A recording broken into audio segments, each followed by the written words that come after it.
23 سالہ مصطفیٰ عامر کو کراچی سے اغوا کیے جانے کے بعد بلوچستان میں قتل کیا گیا۔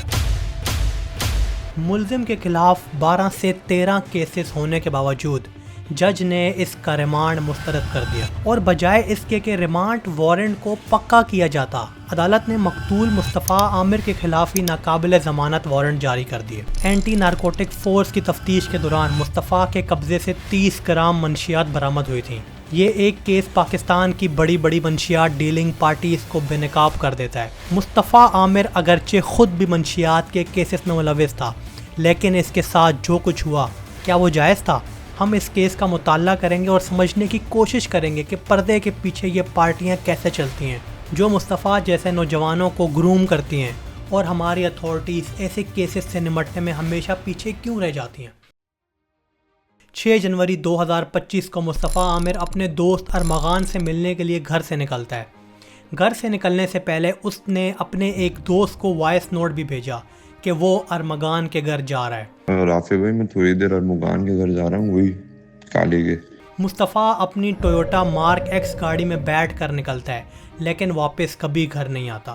پولیس نے ابتدائی طور پر کوئی مدد نہیں کی۔ 2 سے 3 دن بعد مصطفیٰ کی والدہ کو احساس ہوتا ہے کہ مصطفیٰ آخری بار ارمغان کے گھر گیا تھا، اور وہ پولیس کو تصدیق کرتی ہیں کہ ارمغان ہی ان کے بیٹے کی گمشدگی کا ذمہ دار ہے۔ 24 جنوری کو مصطفیٰ کی والدہ کے مطابق آخری بار انہوں نے ارمغان سے بات کی، اور اس دن کی رات سے مصطفیٰ کی فیملی کو تاوان کے لیے فون کالز آنا شروع ہو گئیں۔ کیس CIA کے پاس جاتا ہے، جس نے تفتیش کو مضبوط کیا اور آخری پیغامات بھی سامنے آئے جو ارمغان نے مصطفیٰ کو ملاقات کے لیے کیے تھے۔ CIA نے اسے مسنگ پرسن سے اغوا کیس قرار دیا اور case anti violent crime cell AVCC کے ہاتھ چلا گیا۔ CIA نے ارمغان کے گھر پر چھاپہ مارا، جہاں ارمغان نے اپنے دفاع میں پولیس پر فائرنگ کی۔ گرفتاری کے بعد ارمغان نے پہلے جھوٹی کہانیاں سنائیں۔ اس نے مصطفیٰ کو شیروں کے آگے ڈالا یا دریا میں پھینک دیا۔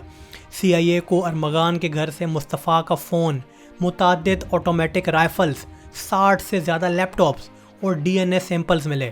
ارمغان کے پاس موجود مہنگے ہتھیاروں کے لائسنس بھی موجود نہیں تھے۔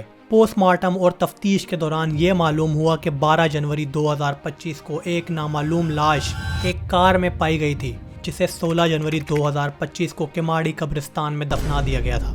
اس لاش کو 21 فروری 2025 کو قبرستان سے نکالا گیا۔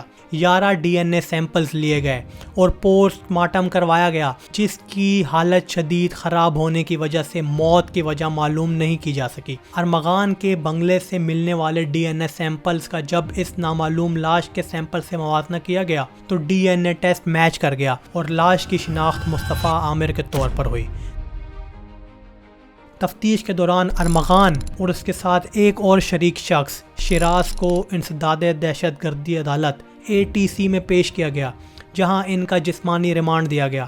شیراز کے مطابق دونوں کے درمیان جھگڑا ایک لڑکی مارشا پر ہوا تھا، جو پچھلے 4 سال سے مصطفیٰ کے ساتھ تعلق میں تھی۔ 6 جنوری کو مصطفیٰ کے غائب ہونے کے کچھ دن بعد 12 جنوری کو مارشا ملک سے باہر چلی گئی اور وہ کبھی تفتیش میں شامل نہیں ہوئی۔ ارمغان نے اپنے اعترافی بیان میں بتایا کہ مصطفیٰ کے گھر میں داخل ہوتے ہی اس نے اسٹیل راڈ سے اس پر حملہ کر دیا۔ اس کے بعد سکہ اچھال کر فیصلہ کیا جاتا تھا کہ کب اور کیسے مصطفیٰ پر حملہ کرنا ہے۔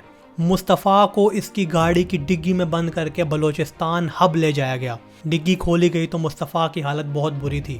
ارمغان نے اس کے بعد اسے موقع دیا کہ وہ وہاں سے بھاگ جائے، لیکن مصطفیٰ ہل بھی نہیں سکتا تھا۔ دوبارہ سکہ اچھال کر یہ فیصلہ کیا گیا کہ مصطفیٰ کی گاڑی کو آگ لگایا جائے یا نہیں، اور سکہ ہارنے پر مصطفیٰ کے ڈگی میں ہوتے ہوئے اس کی گاڑی کو آگ لگا دی گئی۔ اس کے بعد وہ لوگ 2 سے 3 گھنٹے تک آس پاس واک کرتے رہے اور پھر آرام سے لوکل سواری لے کر کراچی چلے گئے۔ تفتیش کے باوجود جب یہ کیس عدالت میں لے جایا گیا تو جج نے ارمغان کے براہ راست وارنٹ گرفتاری کو مسترد کر دیا اور اسے پولیس کسٹڈی کے بجائے جوڈیشل کسٹڈی میں رکھنے کا فیصلہ سنایا۔ یہ سب انسداد دہشت گردی عدالت میں جج ذاکر حسین نے کیا۔ اس جج کے بعد میں سندھ ہائی کورٹ کے بینچ نے ایڈمنسٹریٹو رول سے ہٹا دیا۔ ہائی کورٹ کی رولنگ کے مطابق جج نے تفتیشی افسران کو 3 گھنٹے تک انتظار کرایا اور پھر زبانی ہدایت دی کہ ملزم کا میڈیکل ایگزامینیشن ایگزامینیشن کروایا جائے. میڈیکل ایگزامینیشن میں تاخیر رپورٹس کو بدل سکتی ہیں. ارمغان کی میڈیکل رپورٹ میں انجری مارکس تھے، لیکن یہ واضح نہیں تھا کہ یہ مارک پولیس کے تشدد کا ہیں یا مصطفیٰ کے ساتھ ہونے والی لڑائی کا. عدالت کی جانب سے ایک اور بڑا بلنڈر یہ سامنے آیا کہ این ایف نے تصدیق کی تھی کہ جنوری 2024 میں کراچی کے کرنگی میں مصطفیٰ عامر کے خلاف ڈرگ ڈیلنگ کا ایک کیس رجسٹرڈ ہوا تھا جس میں اسے گرفتار کیا گیا تھا. عدالت نے قانون نافذ کرنے والے اداروں کو حکم دیا کہ وہ مصطفیٰ کو اس کیس کے لیے عدالت میں حاضر کریں، اور یہاں تک کہ مقتول مصطفیٰ عامر کے خلاف ٹریفکنگ کیس میں ناقابل ضمانت وارنٹ گرفتاری جاری کر دیے. یہ ایک ایسا عمل ہے جو کسی بھی مجرم کے مرنے کے بعد غیر قانونی ہے، کیونکہ مرنے کے بعد تمام کیسز بند کر دیے جاتے ہیں. عدالت کے اس بلنڈر کو بھی بعد میں ہائی کورٹ نے ایڈریس کیا، لیکن اس نے پاکستان کی عدلیہ کے نظام پر سوال کھڑا کر دیا. ایک مفروضہ یہ بھی ہو سکتا ہے کہ ارمغان کے مرکزی کیس سے لوگوں کی توجہ ہٹانے کے لیے یہ وارنٹ گرفتاری جاری کیے گئے تھے. ارمغان کی گرفتاری کے بعد این ایف نے بھی تفتیش شروع کر دی. ارمغان کے بارے میں یہ سامنے آیا کہ وہ ایک غیر قانونی کال سینٹر اور ایک سافٹ ویئر ہاؤس چلاتا تھا اور منی لانڈرنگ کے لیے ڈیجیٹل کرنسی اکاؤنٹس بھی استعمال کرتا تھا. اتھارٹیز نے دعویٰ کیا کہ اس کی ماہانہ آمدنی 3 سے 4 کروڑ روپے ہے، اور وہ اپنے عملے پر شک کی بنا پر انہیں اپنے بنگلوں میں بلا کر آئرن راڈ سے مارتا پیٹتا تھا. ایک اور گرفتار ملزم حسن، جو مصطفیٰ کا دوست بتایا جاتا ہے، اس کے پاس سے منشیات کے 557 گرام وزنی 5 پیکٹ برآمد ہوئے تھے. کچھ رپورٹس کے مطابق ارمغان مصطفیٰ سے منشیات خریدتا تھا اور مصطفیٰ حسن سے. حسن یہ منشیات 2 بین الاقوامی سپلائرز بازل اور یحییٰ سے خریدتا تھا. یہ پورا نیٹ ورک پارٹیوں میں منشیات کی خرید و فروخت کا کام کر رہا تھا. تاہم مصطفیٰ کی والدہ نے اس بات کی سختی سے تردید کی کہ ان کا بیٹا منشیات بیچنے کے کاروبار میں ملوث تھا. یہ اب تک کنفرم نہیں ہو سکا کہ ارمغان تک منشیات کہاں سے آتی تھیں، لیکن تفتیش میں یہ انکشاف ہوا ہے کہ یہ منشیات کولمبیا اور کیلیفورنیا کے ذریعے کوریئر سروس یا ڈارک ویب کے ذریعے پاکستان اسمگل ہو کر آتی تھی. ارمغان کے خلاف 2019 سے 2024 تک مختلف پولیس اسٹیشنز میں منشیات کی ڈیلنگ، ٹریفکنگ اور یہاں تک کہ دہشت گردی کے 6 FIR درج کی جا چکی ہیں، جن میں دھمکیاں دینے اور فائرنگ کے واقعات بھی شامل ہیں. متعدد بار اسے گرفتار بھی کیا گیا، لیکن کوئی سخت کارروائی نہیں کی گئی. پاکستان میں یہ ایلیٹ پارٹیاں کوئی نئی نہیں ہیں.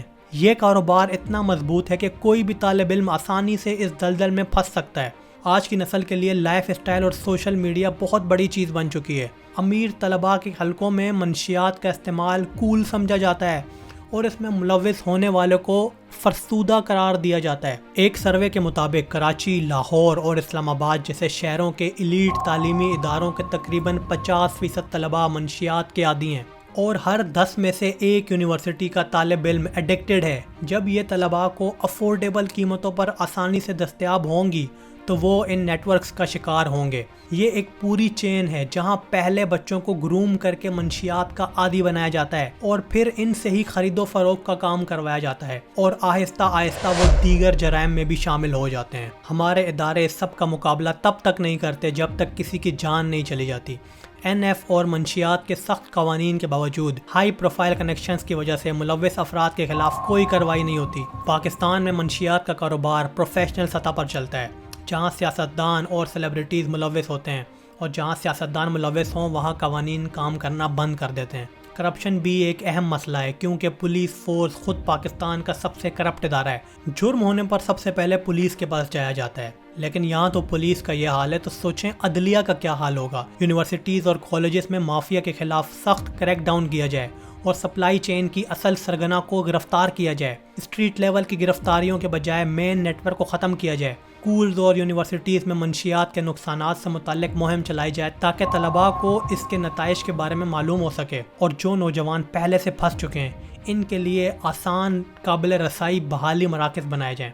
اگر پاکستان اپنی نوجوان نسل کو اس آفت سے بچانا چاہتا ہے تو صرف ایک گرفتاری یا سزا کافی نہیں ہوگی، بلکہ اس پورے نظام کو حل کرنے کے لیے جڑ تک پہنچنا ہوگا، ورنہ ہر سال مصطفیٰ جیسے کئی بچے سسٹم کی اس ناکامی کا شکار ہوتے رہیں گے.